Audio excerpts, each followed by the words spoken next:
All right. Hi, everyone. My name is Andy Garvalia. Thank you so much for joining in for this webinar. I'm here to talk to you today about my MBA experience and hopefully give you some useful tips and tricks if you're interested in pursuing an MBA. I'm a dyad mentor and I work with a lot of scholars. It's been a terrific experience, and I really want to thank Dyad and HSBC for having me.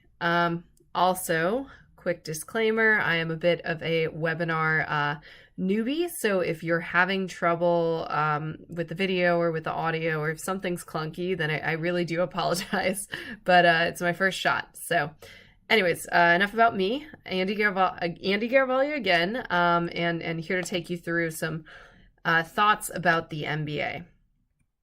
So I wanted to start by telling you a little bit more about myself. I do this with all of my scholars as well. My professional experience is actually in advertising and marketing, as well as sports business. So I've worked in a lot of industries, including in pet care, in agribusiness, and then spent 3.5 years at the National Hockey League, which is a major professional sports league in the US. And there I was doing kind of partnership management, marketing, a little bit of operations, and so kind of a really holistic look at the retail industry and also the sports business industry. So it was interesting stuff. But in spending 3 years there and having graduated with a major in psychology and a minor in marketing, I had never taken a finance class. I had never taken an accounting class. And I just recognized that if I wanted my career to advance to the next level, it was important for me to go back and pursue further study. And for me, that meant an MBA. So that's when I started looking around at different schools to attend. I applied. Actually, I only applied to the University of Oxford because I knew that it would be an international cohort. It was a 1-year program, which, kept me out of the workforce and out of a paid salary for as little time as possible. Most MBA programs are 2 years. And I'd been in Oxford in 2011. I actually did a study abroad there during my undergraduate. And I knew that I loved the city. I loved their education. I loved the philosophy of the university. And it was an easy one for me. So I really put a lot of effort and targeted that school very specifically. So here I wanted to also answer for anyone that has questions. When is it best to apply for an MBA? On average, you'll find that most MBA students have 5 to 6 years of work experience. And in general, I think that work experience does really help you reap the benefits of any postgraduate degree. Having that work experience just helps you relate your lessons to the real world in a more, it's easier to see how you're going to put those lessons into practice and how kind of the relevance of what you're learning and where it fits in the larger economic or corporate picture. So let's see here.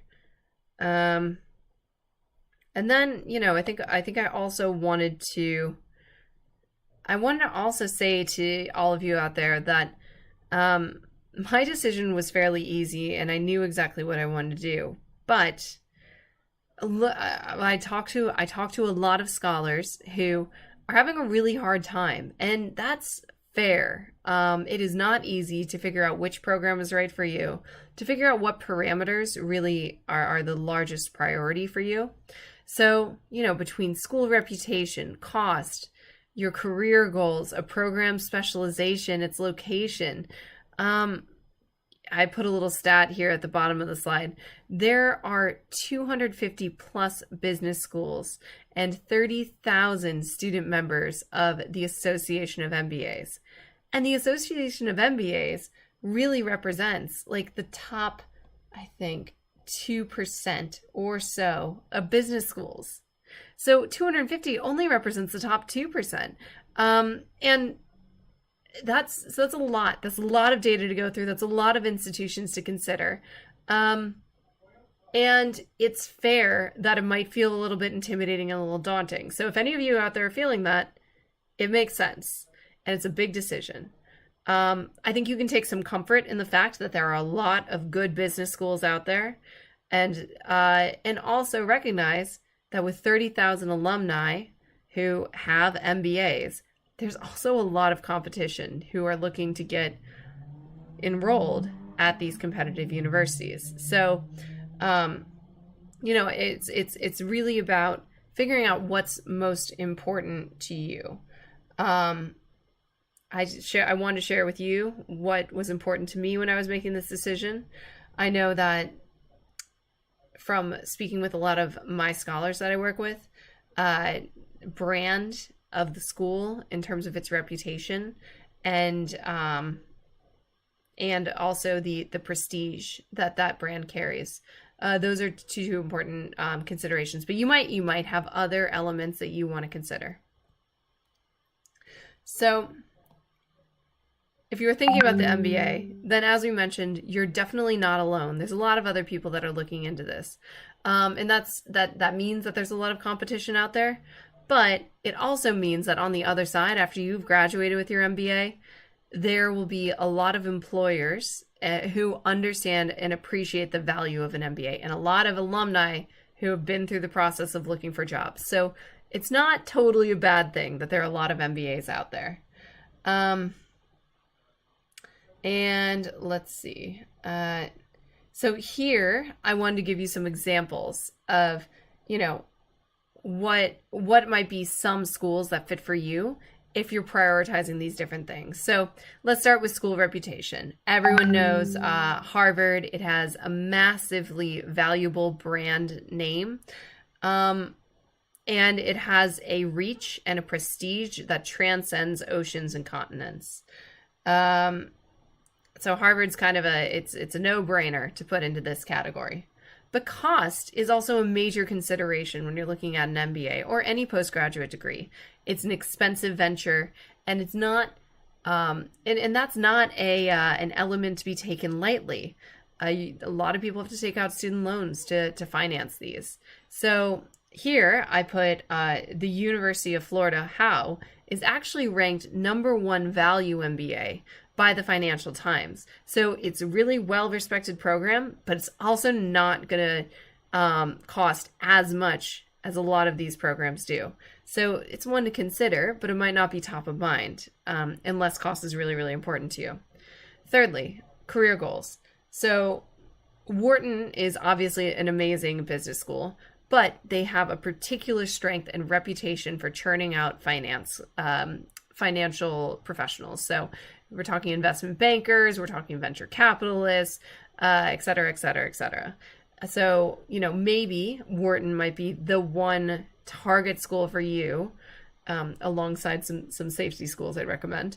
But because you're really interested in going into finance and you know that education is what you need to get.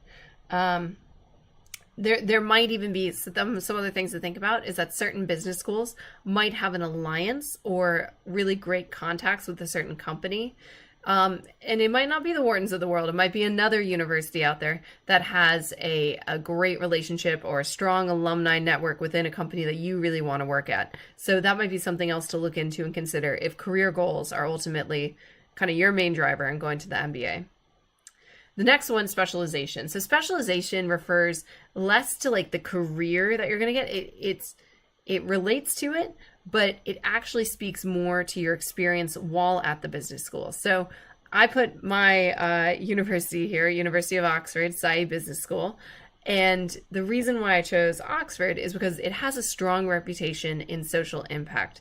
There are a lot of seminars that people who are interested in impact investing, for instance, can take.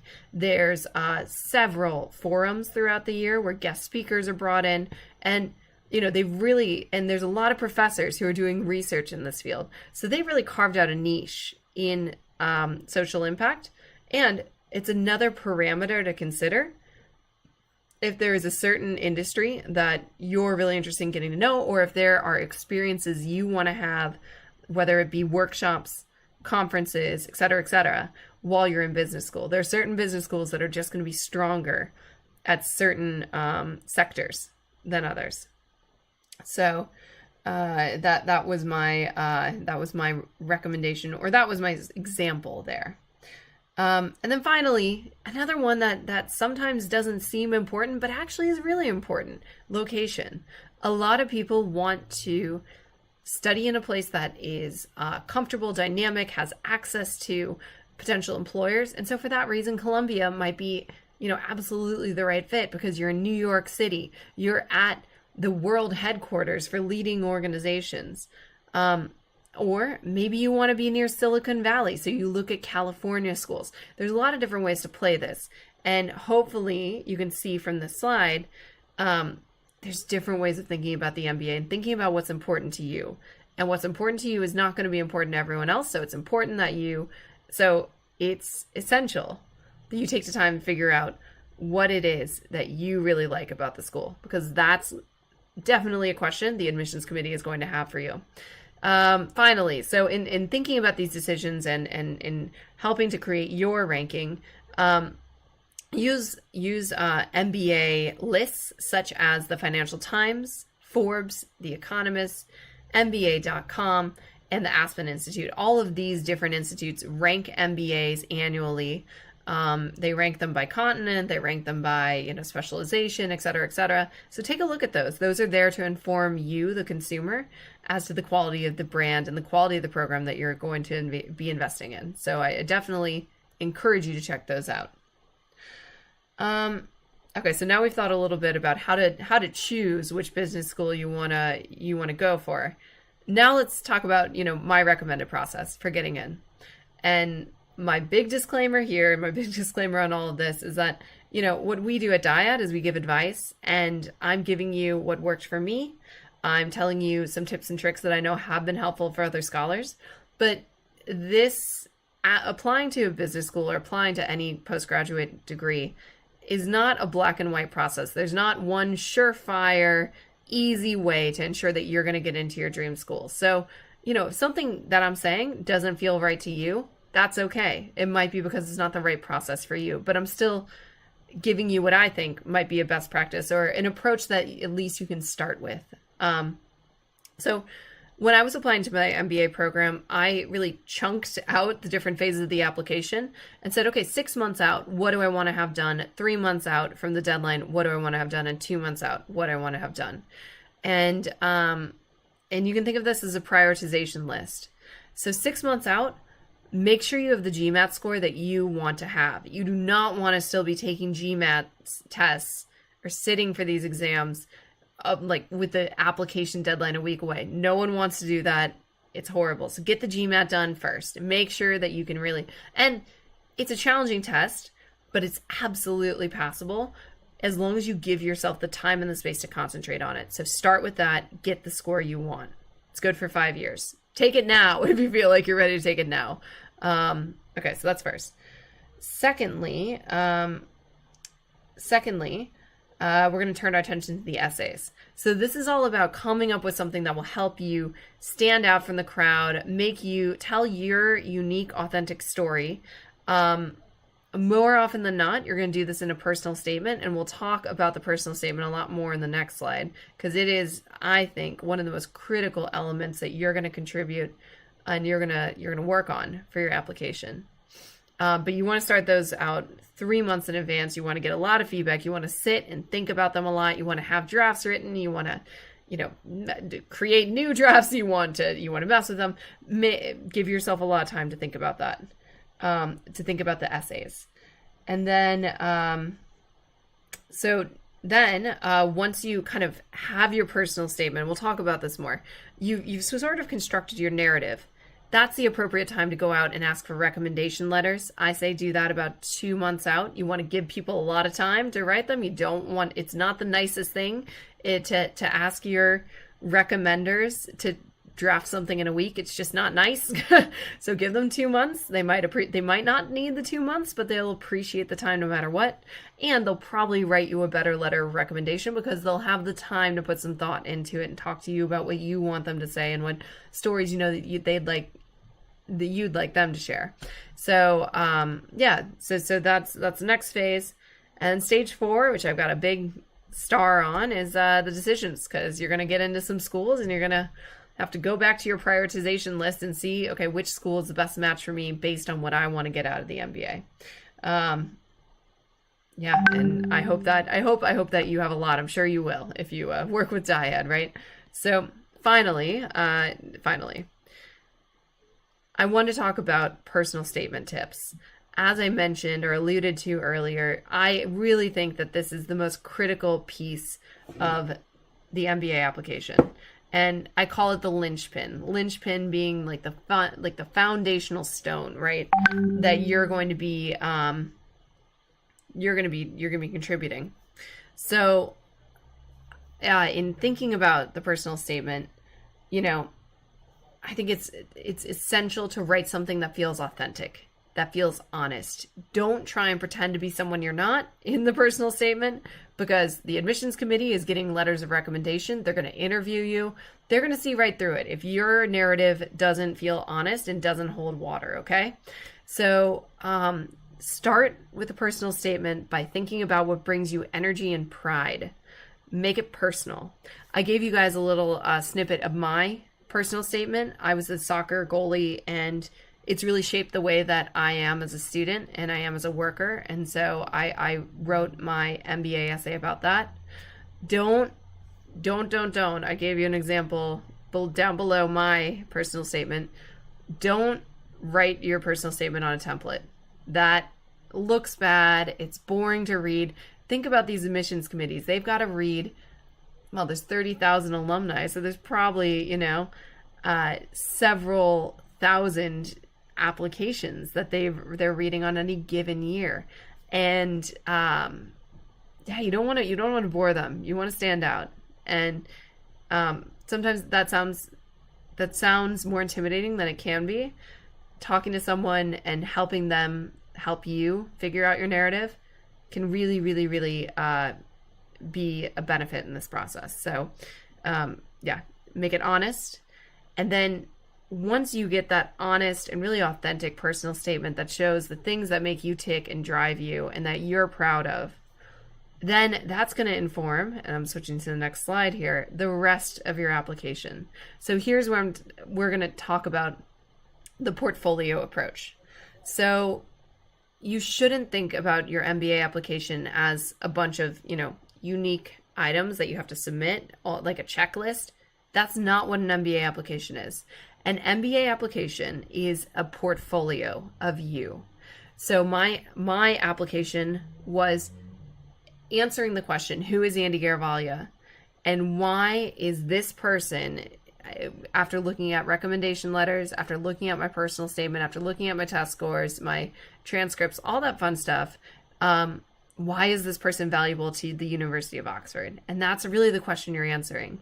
Now, if you're telling a story in your personal statement that the admissions committee really likes, but that story isn't mentioned again in your letters of recommendation or in your interviews, that's going to be a red flag. That's going to be a problem for the admissions committee, because they want to know that you can present a consistent and cohesive narrative throughout the portfolio.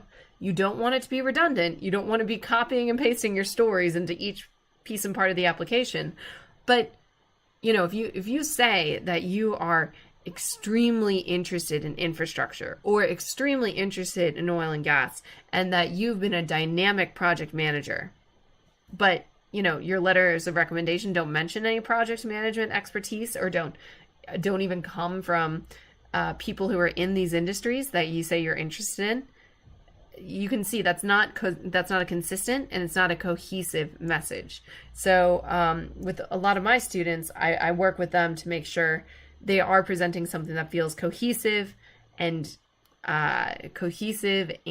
consistent, but still interesting and not redundant. And definitely honest and authentic. So you can see on this slide, the personal statement's in the center. It's fueled by the energy and the pride. But you're going to use the personal statement to inform your letters of recommendation and your interview. Okay? So hopefully that makes sense to everyone. And then, we're really wrapping up here, but I wanted to leave you with a couple of final thoughts. The MBA was an incredible year for me. I learned a lot. It opened my eyes to new possibilities, horizons. I really benefited from the international cohort at the University of Oxford and learned so much from my classmates. The network that I've gained, I think is one that I'm going to value and treasure for the rest of my life, and will ultimately be a productive network too, right? Like, this is not just about rainbows and sunshine. It's about these people are going to make a big impact in the world of business. So for you, all of you listeners out there, and once you're into your MBA, I just want to remind you, get involved, get connected, learn, explore, engage, introspect, reflect, and reimagine. So what does that mean? The MBA is not, a time, unfortunately, for you to sit back and, go home at 5 every night and eat your dinner by yourself. It's really a time to kind of go and just try things. And know as much about your classmates as you can, and do things that get involved with the university again. Enjoy being a student.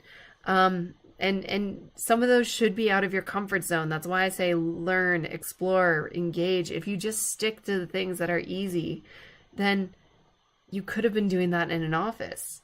You're at the MBA to learn and challenge yourself. So do that.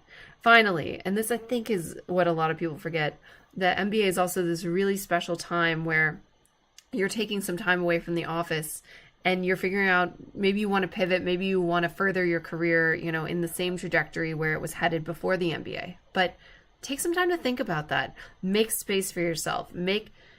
Take one day every month where you go on a field trip to a museum, wherever it is that you do your best thinking. Make sure that you are deliberately making space for it, because you might be surprised. You might get to the MBA thinking that you want to continue with your firm that you were with before you went to the MBA, and then figure out, oh no, I'm really interested in this other thing. And if you don't give yourself the time and the space to really think about that and ruminate on it, you might miss kind of one of the most important lessons of the MBA. So yeah, take that time. So I think that's it for me. Hopefully all of that made sense. Hopefully it was all clear. And it sounds really straightforward, right? Like, I think that's one of the most annoying things about applying to the MBA. This all seems really easy. It seems pretty obvious, but it's not as easy when you're the one who's going through the application process, and you're the one who has to prioritize these various elements and figure out what your narrative is. This all sounds simple, but it's really not. So remember that you have people in your life that can support you, family and friends, etc. But there are services, and there are people like me and institutions like Dyad that are there to help you navigate these sometimes murky waters. So again, thank you for your time. Hope that this was helpful, and maybe I'll talk to a few of you again soon about your MBA application, and I look forward to that if indeed it does come to pass. All right. Thank you so much.